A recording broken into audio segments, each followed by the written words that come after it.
kembali Bapak Ibu, saudari-saudara, umat beriman terkasih dalam Tuhan, salam sehat, berlimpah berkat. Hari ini hari Kamis tanggal 24 Agustus 2023, Saudara Agus CSSR mengajak saudari-saudara merenungkan kutipan Injil Yohanes bab 1 ayat 45 sampai 51, bertepatan dengan gereja merayakan pesta Santo Bartolomeus Rasul. Bartolomeus dikenal juga dengan nama Nathanael di dalam kitab suci. Kita mendengarkan sabda Tuhan terlebih dahulu. Dalam nama Bapa dan Putra dan Roh Kudus. Amin. Sekali peristiwa, Filipus bertemu dengan Nathanael dan berkata kepadanya, "Kami telah menemukan dia yang disebut oleh Musa dalam kitab Taurat dan oleh para nabi, yaitu Yesus anak Yusuf dari Nazaret." Kata Nathanael kepadanya, "Mungkinkah sesuatu yang baik datang dari Nazaret?" Kata Filipus kepadanya, "Marilah dan lihatlah." Yesus melihat Nathanael datang kepadanya, lalu ia berkata tentang dia, "Lihat, inilah seorang Israel sejati, tak ada kepalsuan di dalamnya." Kata Nathanael kepadanya, "Bagaimana engkau mengenal aku?" Jawab Yesus kepadanya, "Sebelum Filipus memanggil engkau, aku telah melihat engkau di bawah pohon ara." Kata Nathanael, "Rabi, engkau anak Allah, engkau raja orang Israel." Yesus menjawab katanya, "Karena aku berkata kepadamu, aku melihat engkau di bawah pohon ara, maka engkau percaya. Engkau akan melihat hal-hal yang lebih besar daripada itu." Lalu kata Yesus kepadanya, "Aku berkata kepadamu, sesungguhnya engkau akan melihat langit terbuka dan malaikat-malaikat Allah turun naik kepada Anak Manusia." Demikianlah sabda Tuhan. Bapak Ibu saudari-saudara, umat beriman terkasih dalam Tuhan kita Yesus Kristus, kita merayakan pesta Santo Bartolomeus atau Nathanael dalam kutipan Injil Yohanes tadi. Rasul Bartolomeus atau Nathanael berbeda dengan rasul-rasul lainnya yang kebanyakan berlatar belakang sebagai nelayan. Bartolomeus atau Nathanael adalah seorang petani dari daerah sekitar Kana. Di kalangan para rasul, dia dikenal sebagai orang yang jujur, orang yang terbuka, pribadi yang polos.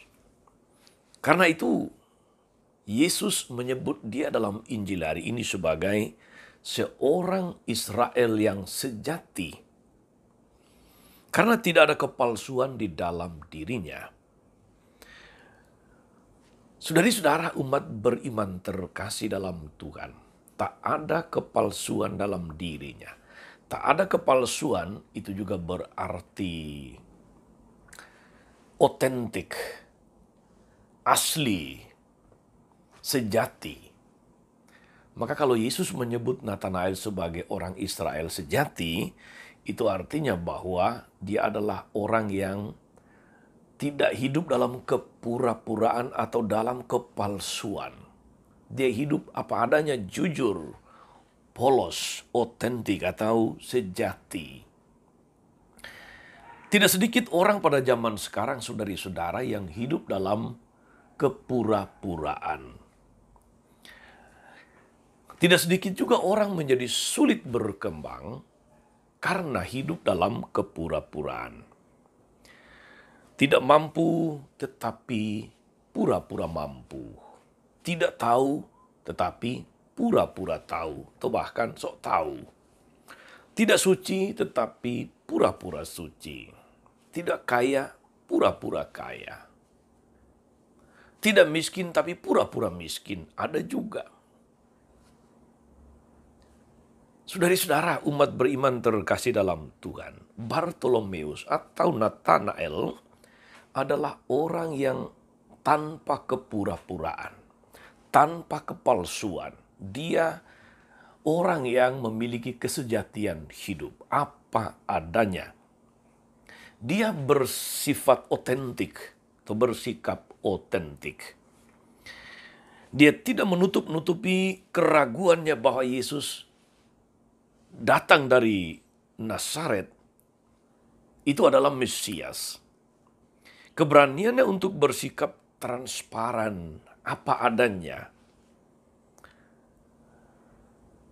Itulah yang menjadi titik tolak yang menyelamatkannya. Apalagi di hadapan Tuhan, kepura-puraan sebenarnya tidak berlaku. Sebab di matanya tidak ada yang tersembunyi. Sikap jujur dan transparan, polos apa adanya, tanpa kepalsuan, tanpa kepura-puraan, di hadapan Tuhan itu merupakan pintu menuju iman sejati. Iman sejati terwujud atau bertransformasi, sementara kepalsuan menghambat perubahan yang nyata. Saudari-saudara, umat beriman terkasih dalam Tuhan, bersikap otentik, apa adanya, tanpa kepalsuan, tanpa kepura-puraan, berani terbuka di hadapan Tuhan dan sesama.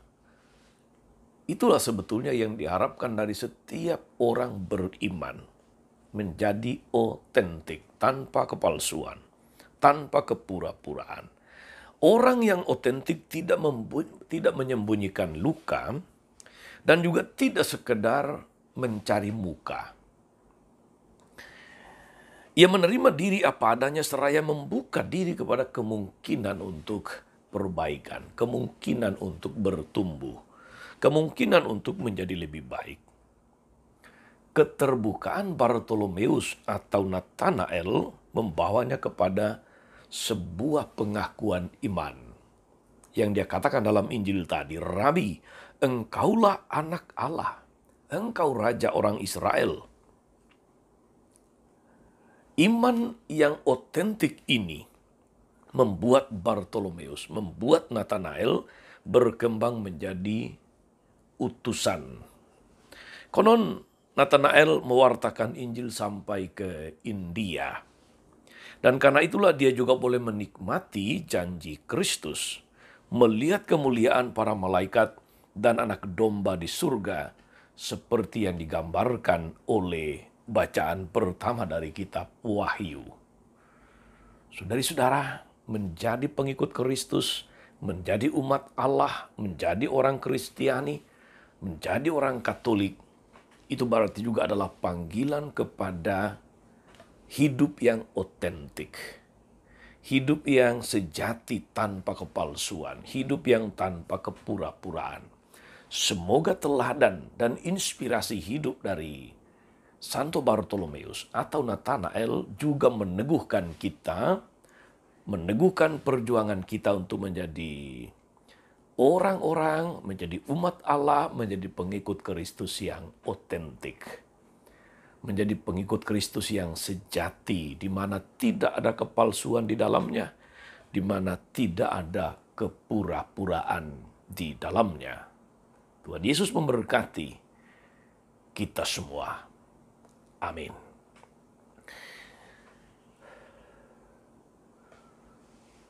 Tuhan Yesus Kristus, kami bersyukur karena Engkau meneguhkan kami melalui Santo Bartolomeus, Nathanael, rasulmu, yang hidupnya otentik, sejati, tanpa kepalsuan, tanpa kepura-puraan. Semoga kami mampu menyingkirkan segala macam kepalsuan dalam diri kami dan terbuka kepada sabdamu yang senantiasa melecut semangat pembaruan. Terpujilah namamu Tuhan sepanjang segala masa. Amin. Saudari-saudara sekalian, berkat Allah turun atas saudari-saudara, atas mereka yang kita doakan atau kita janjikan doa. Mereka yang sakit dan menderita, segala rencana, karya, dan pelayanan hari ini, Bapa dan Putra dan Roh Kudus. Amin. Tetap sehat dan teruslah menjadi berkat. Jangan lupa like, subscribe, nyalakan lonceng notifikasinya. Salam 52, Tuhan memberkati.